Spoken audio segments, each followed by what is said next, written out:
starts now. Hi, my name is Ansh and I'm Proposition's first speaker. I will be debating on the topic the USFG should implement a national quarantine. Here is my roadmap. First, I'll state the definition of national quarantine.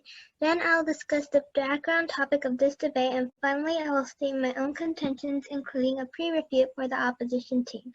Then, when people say the USFG should implement a national quarantine, it means that the United States federal government should put the whole country on quarantine. The definition of quarantine is a state, period, or place of isolation in which people or animals that have arrived from elsewhere or been exposed to infectious or contagious disease are placed. The definition of national quarantine is a lockdown on the entire country made by the federal government. Since the federal government gives that, all the states not currently using a shelter-in-place will have to begin enforcing one. This means every U.S. citizen can only make essential trips for things like food. No additional activities for things like amusement or entertainment purposes are allowed. Now I'll state my contentions. The United States federal government should implement a national quarantine because it will stop COVID-19 or coronavirus from spreading. If the spreading stops, there will be less chances of us getting COVID-19, which will be great. Judge, I'm pretty sure you want COVID-19 to stop spreading because there's a chance that you can get it and die from it. The reasoning of the idea of COVID-19 not spreading is that many people who get COVID-19 or show symptoms are isolated or quarantined because distancing from others will help stop the spread. In the same way, if there was a national quarantine, then you would be distanced from people so that the virus won't spread and so that you wouldn't come in contact with other people's germs. A national quarantine would help stop the virus from spreading, ultimately becoming the best way to keep people safe. A national quarantine would lead to less interactions. Less interactions lead to fewer COVID-19 cases. That leads to healthcare not being overwhelmed. My evidence is that in addition to everyday steps to prevent COVID-19, keeping space between you and others is one of the best tools we have to avoid being exposed to this virus and slowing its spread locally and across the country and world. When COVID-19 is spreading in your area, everybody should limit close contact with individuals outside your household in indoor and outdoor spaces. Since people can spread the virus before they know they are sick, it is important to stay away from others when possible, even if you have no symptoms. Social distancing is especially important for people who are at higher risk of getting very sick. COVID-19 spreads mainly among people who are in close contact within about 6 feet for a prolonged period. Spread happens when an infected person coughs, sneezes, or talks, and droplets from their mouth or nose are launched into the air and land in the mouth or noses of people nearby. Social distancing helps limit contact with infected people and contaminated surfaces. Although the risk of severe illness may be different for everyone, anyone can get and spread COVID-19. Everyone has a role to play in slowing the spread and protecting themselves, their family, and their community. My source is the Center for Disease Control, or the CDC. My impact is that if the USFG implements a national quarantine, millions of lives would be at stake because the COVID-19 would spread from one person to another, causing millions of people to die. Even after those millions of people die, some people who knew those people who are dead will be consumed by grief and become sad and depressed. Depression can lead to committing suicide. People who knew the people who committed suicide would have the same thing happen to them, ending in the commitment of suicide once again. This will keep on happening until America becomes a dead zone with little to spare. However, if we do implement a national quarantine, then everybody would be physically distanced and safe from the COVID-19, saving millions of billions. Now I'll say my pre-refute for the opposition team. I'm pretty sure that the opposition is going to go on about the economy and how it will be destroyed and things like that. However, I can refute to that. First of all, how can the economy survive if the people don't? The people are the ones that are making up the economy. Public health is supposed to be the United States federal government's absolute #1 priority. Basically, the opposition is saying that the economy is more important than the people, which you can tell that is most definitely not true. Besides, people can work from home and the economy will not die. In the end, the economy is the least of our problems. Right now, the people are. Thank you. My time starts now. Hello, good evening, judges. My name is Mary Lynn, and I'm the Opposition 1 speaker. I will be debating on the topic that the United States federal government should implement a national quarantine. A quick roadmap for your convenience. First, I will review Prop 1's points, and then I will go into my own. So first, Proposition 1 said that opposition cares more about the economy than the people, but that's not true. We already have a shelter in place. That is enough. When people are smart enough to stay home and practice social distancing when out, why do we need a quarantine, especially when it will only restrict our movements? Also, quarantine is too expensive. Now onto my own points. Unemployment rates would increase. Many businesses would lose large amounts of money. The owners and employees wouldn't get enough money to support themselves and their family, trapping themselves into cycles of poverty. While some people would simply work at home, many others who work in movie theaters, malls, clothing stores, and public places that don't sell essentials would either lose their jobs or get significant salary cuts, both of which would lead to people losing their biggest and most likely only source of money. According to the CNBC, if you wind up out of work and the situation is urgent, you may have to live on your credit card for a bit. That's not a good option, but if you have no money and have to pay the bills, what else can you do? If people lost their jobs or got significant salary cuts, they would instantly lose almost all of their future income. Employees would have to depend purely on their savings, and sadly, those savings would definitely not last long enough.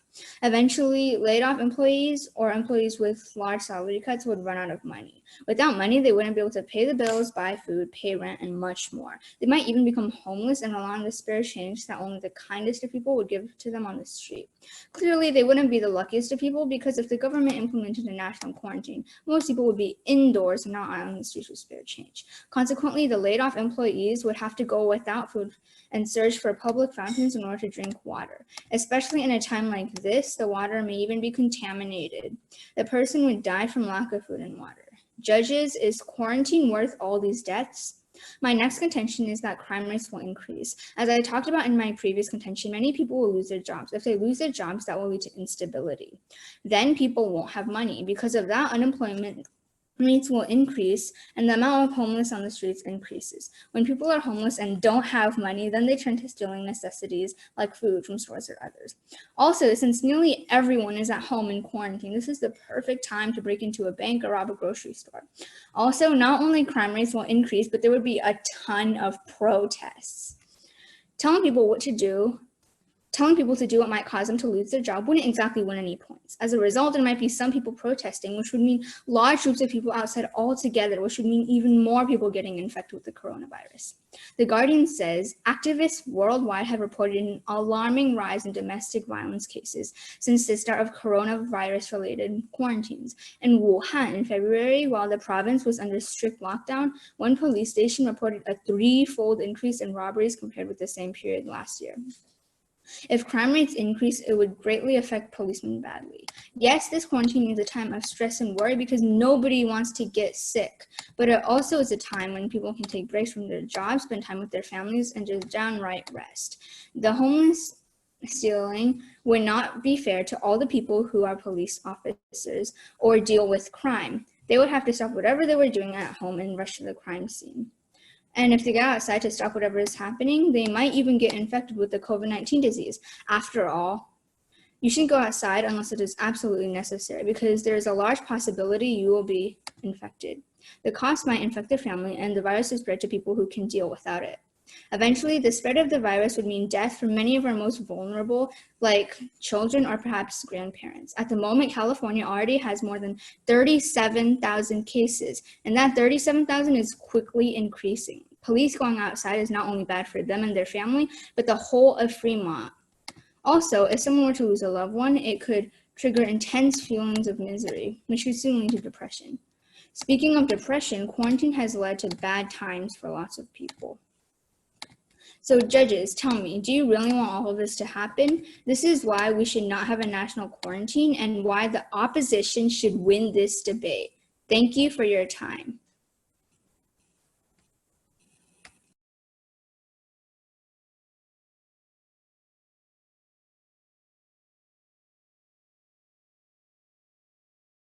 My time starts now. Hi, my name is Spriha and I'm Proposition's second speaker. Here's my roadmap. First, I will refute the opposition's first speaker, then I will say my contentions. To refute the opposition's first speaker, she agreed with Proposition 1 because she did not refute her point, and she talked about the economy, but that didn't really make sense because people can work from home and the economy is not so important right now. People's lives are. And she also talked about lack of food and water, but people can produce their own food and water. And she was also talking about crime rates that will increase, but people will probably already know about, like, there are robbers around. So that's why people will, like, shut down everything and, like, take the money out of the banks and stuff. So now I will go on to my contentions. The United States federal government should implement a national quarantine because everyone wants to stay safe and be protected from harm. Safety is the number one priority. If you're safe, there's a better chance of you surviving than when not safe. When you're not safe, you can get injuries that can cause blood loss and infections.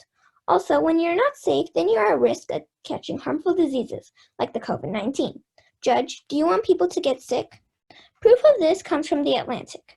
From an early day, the power of states to enact and enforce quarantine laws for the safety and the protection health of their inhabitants is beyond question. Diseases can make you lose your life or your loved ones. Losing your life not only gives a big impact on your life, but others too. Dying gives many older people shock and sadness. They can have heart attacks and many other things. That includes depression. Being safe is very important, also as being protected, but being protected is different. Being protected means you can feel safe and feel relaxed. That way you will have less stress. No mood swings that could kill someone or commit suicide. That would make a lot of people depressed, like I said earlier, which would make them commit suicide again. That would end in a lot of death. Also, the USFG should implement a national quarantine because China used to be at the top with the most cases, but they moved down 5 spots after implementing quarantine on some big cities. Imagine what will have happened if we implemented quarantine nationwide. COVID-19 began in Wuhan, China, so of course they were the ones with the most cases in the beginning. China implemented a quarantine for Wuhan and a few other big cities that brought them down by 5 spots on the worldwide ranking. The United States of America should implement a national quarantine to follow the example of China, because if quarantining just a few cities in China helped bring China from most to not most, then it could help a lot to quarantine a whole country. For instance, the Health Affairs said China waited weeks before reporting the novel coronavirus to the World Health Organization, WHO. The virus, now designated as SARS-CoV-2, jumped species from an animal to human in a Wuhan seafood market in early December, initiating the outbreak of coronavirus disease 2019, COVID-19. But after a costly delay, China locked down Wuhan and wider Hubei province, confining about 60 million people, the largest cordon sanitaire guarded area where no one can enter or leave in human history. My impact is that if we also implement a national quarantine, then we'll have less cases to deal with, and that saves our time, medicine, and effort. Another reason the USFG should implement a national quarantine is because many people are in favor of it. Judge, don't you think that the USFG should take people's opinions to count? On a website called Newsweek.com, it said, as President Donald Trump has started suggesting that people should return to work instead of remaining quarantined amid the coronavirus pandemic, Americans overwhelmingly appear to disagree, with nearly 3/4 expressing a support for a national lockdown in a new poll. The survey, conducted by Morning Consult and Politico, found that 74% of voters support a national quarantine. Of those respondents, a plurality of 40% strongly support a nationwide lockdown, while an additional 34% somewhat support such a stringent measure to curb the spread of COVID-19. Only 19% of voters oppose the idea of a lockdown, while 7% do not know or do not have an opinion. Among different generations, there was also a majority support for the quarantine. Boomers, who are at more risk of serious complications and death from COVID-19, were at the age demographic that showed the most support for a national lockdown, 77% backing up the stringent measure. The impact is that if many Americans want the USFG to implement a national quarantine, the USFG should take their opinions to count. That is part of their job. If they don't, then many people would cause protests and other public disturbances. These public disturbances could cause other people who are studying to lose focus and because they lose focus, then they would not get a good grade on their assignments or homework. Bad grades can cause them not to graduate. And if you don't graduate elementary, middle, or high school, then you won't get into a good college. Getting into college is important because if you don't graduate from a good college, then you have a lower chance of getting a well-paying, steady job. You most definitely need a well-paying, steady job, because if you don't have that kind of job, you don't have money for food, clothing, shelter, health insurance, taxes, and even your 10 children. seconds. Well, if this continues, Oh, thank well, you. your time is hard stop now. Yeah, okay. Yeah, you can just say thank you. Thank you.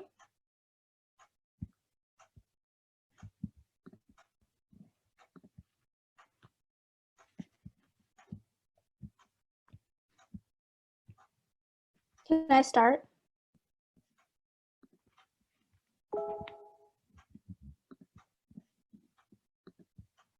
Yeah, go ahead. My time starts now. Hello, Judge. My name is Medha, and I am opposition's second speaker. I will be debating on the topic that the United States federal government should implement on a national quarantine.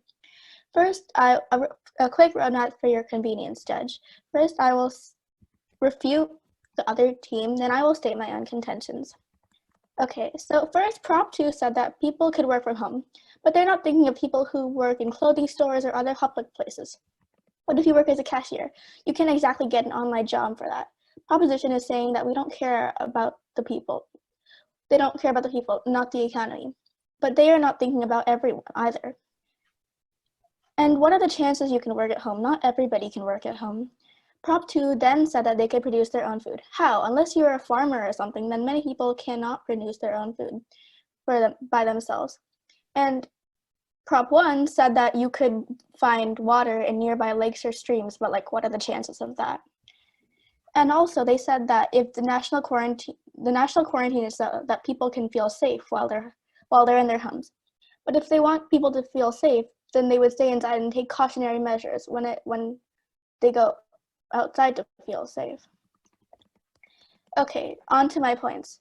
Businesses would get impacted negatively. If the government implements a national quarantine, then many businesses would get hurt.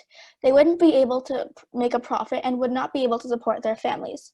Chain stores could have all their stores shut down at once. When that happens, it would be hard for their stores to get back up. Employees at stores could get infected. If all this ends up happening, that would mean shop owners become stressed, and that could lead to harsh times for many people. According to the WCT News Channel 6, in downtown Wilmington at the Cotton Exchange lies a plethora of small businesses, a couple which are starting to feel the impacts of coronavirus, not by sickness, but by the lack of foot traffic from the customers. The Coastal Farmhouse is new to the area. The store opened up in October. Owner Jennifer Parker said that just as foot traffic was starting to pick up, it's gone back down since the news of the coronavirus started to spread. I don't know what to do or how to compensate accordingly, said Parker. When businesses get impacted negatively, their businesses would go bankrupt. Not only would those people and their families get impacted, but all the employees would get impacted. Their owners of the businesses would not have enough money to pay the employees, even if they started working from home, assuming that their jobs could be done at home. And if they don't, if they couldn't work at home, it would be worse because they wouldn't have any money. Many people would eventually get laid off and stop earning money. If these employees stopped earning money, then they would have to rely purely on government stimulus checks and their own savings. At most, you could get $2,000 a month from the government. In Fremont, that's not even enough to pay rent for the average apartment. If you add your savings, then you might be able to pay. But what about buying food, toilet paper, and other necessities? After that, you would still have to pay your bills for things like electricity and water. Employees laid off from businesses wouldn't last very long. Even if you didn't have an apartment and you owned your house, COVID-19 rolled in right before paying property tax. The second installment, which is due on March 1st and the delinquent on April 10th. How could laid-off employees pay for all of this with just their savings? Eventually, losing too much money, and employees might even become homeless. They could try to get a loan, but they wouldn't be able to pay back their debt piling up, because their debt was piling up. Overall, many laid-off employees would start living a poor quality of life. Judge, is it really worth implementing a national quarantine when people are smart enough to stay home? Do we really want more homeless people? No, that is why the U.S. should not implement a national quarantine. My next point is that farmers would get impacted negatively. With the COVID-19, farmers are losing their harvest, freshly grown fruits and vegetables. They would go to waste, rotting in fields. Farmers depend on selling fruits and vegetables to sustain themselves and their family. If suddenly their harvest is rotting unpicked in the fields, then farmers would have a gigantic loss in income. If farmers suddenly lost nearly all their income, they would be unable to support their families. Take Britain as an example. According to The Guardian, charter flights bring in agricultural workers from Eastern Europe that are needed as a matter of urgency. Otherwise, fruit and vegetables will be left unpicked in Britain's fields. Farmers in Britain are already struggling to harvest their crops. If we implement a national quarantine, then imagine the devastating effects on farmers here in the U.S. If the U.S. implements a national quarantine, then farmers will be in even more trouble. They would have even fewer people to help them harvest their large fields of crop. Also, in a quarantine, most people don't want to eat fresh produce. And if they couldn't eat at home, they would rather order restaurant food to be delivered at their homes or buy preserved food like canned beans. With these two large changes, farmers would lose a huge amount of income. They would not be able to make money and instead would have to rely on their savings, if they had any. And in turn, farmers would probably run out of savings pretty quickly and start getting trapped in the cycles of poverty. Judge, is that what you want farmers? Is that what you want farmers to live a poor quality of life just because the U.S. implemented a national quarantine without considering them? Thank you for your time.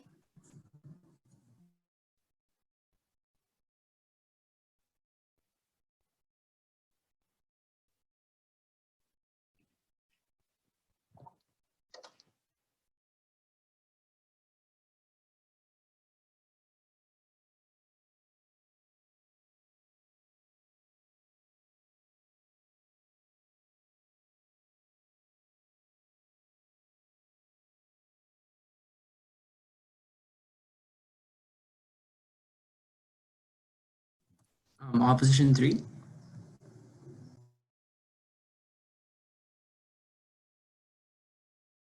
My time starts now. Hello, Judge. My name is Meher, and I am Opposition's third speaker. A quick roadmap for your convenience, Judge. First, I will summarize my team's refutes and contentions and show how our case stands more powerful. After that, I will state how our impacts are stronger. I will even state our PMT. Lastly, I will state our two-world analysis.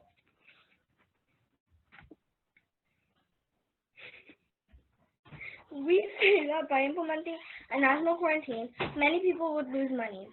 The proposition might say that economy is not important, but they don't think about all the many businesses that lose money, which leads to homeless people. We also say that crime rates will increase. The proposition did not really. Wait, our team also states that businesses will lose money. We also say farmers will also lose money, and all the food will rot and their families will not have much money. We, the opposition, additionally say that the economy will fall. And they don't look at the big companies. They say that the economy is not important, but it actually is. And we're also they're not caring about everyone because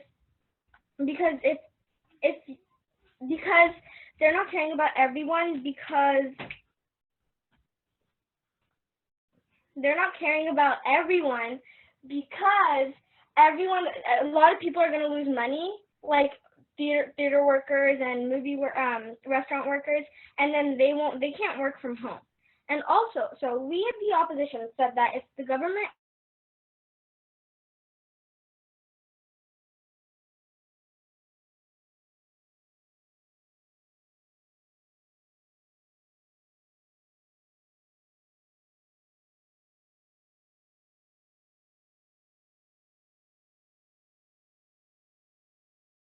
the long run, but forever.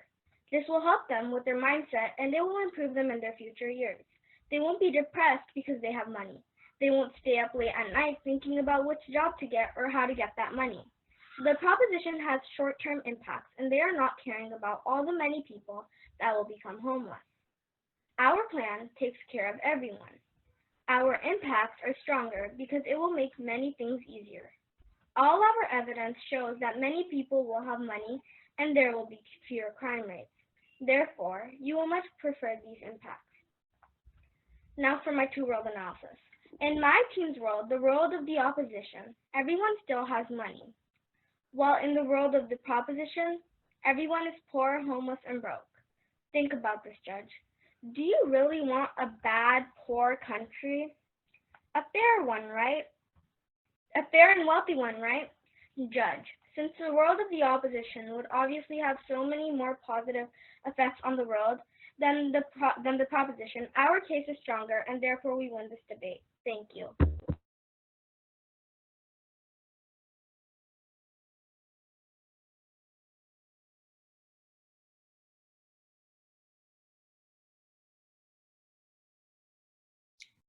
My time starts now. Hello, my name is Nishtha and I'm Proposition 3rd speaker. I'll be debating on the topic, the United States federal government should implement a national quarantine. Here is my roadmap for your convenience, Judge. First, I'll be refuting opposition 2nd and 3rd speaker. Then I'll state all of the proposition contentions so that everybody remembers why the USFG should implement a national quarantine. Lastly, I'll conclude the debate with a two-word analysis which will compare the opposition's world and our world. If you're wondering if national quarantine is legal, it is. My source is theatlantic.com. Here is the evidence. Can the government quarantine someone against their will? The short answer to the later question is yes. As the National Conference of State Legislators, NCSL, explains, every state, the District of Columbia, and most territories have laws authorizing quarantine and isolation, usually through the state's healthy authority. Judge, if you're still doubting us, we have more sources. According to the 1878 National Quarantine Act, 1944 Public Health Service Act, and the 10th Amendment of the U.S. Constitution, having a national quarantine is legal. Now I will refute the opposition 2nd speaker.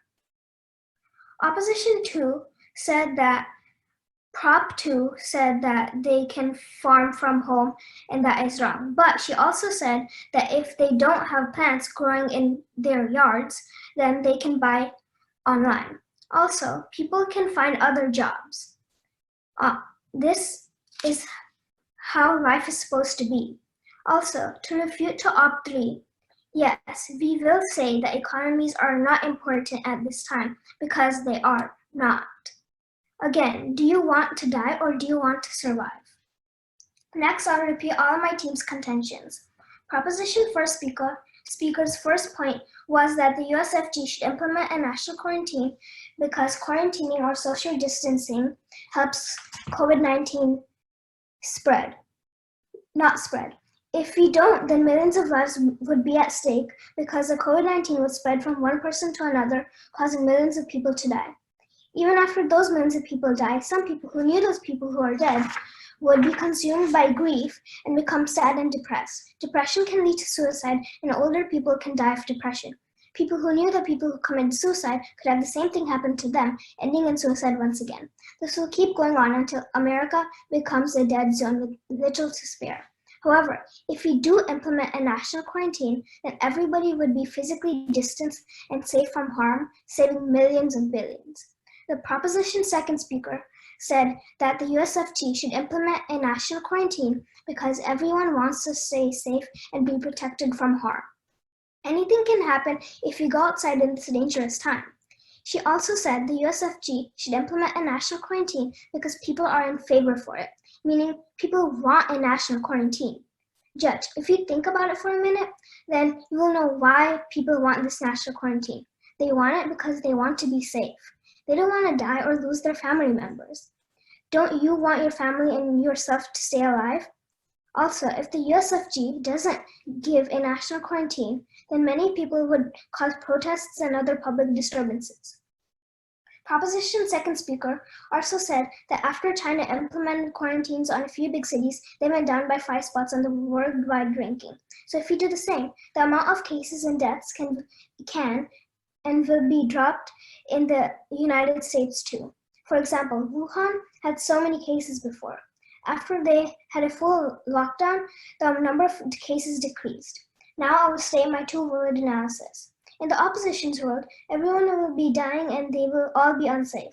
There will also be many cases of the COVID-19, and this shelter in place will last forever. Also, they will not be having fun. In our world, most of the population will be safe and alive. There will be less cases, meaning less people will be getting the COVID-19. Also, we'll be having fun once the spreading stops, and spreading will only stop after we are in a national lockdown. Judge, let me ask you a question.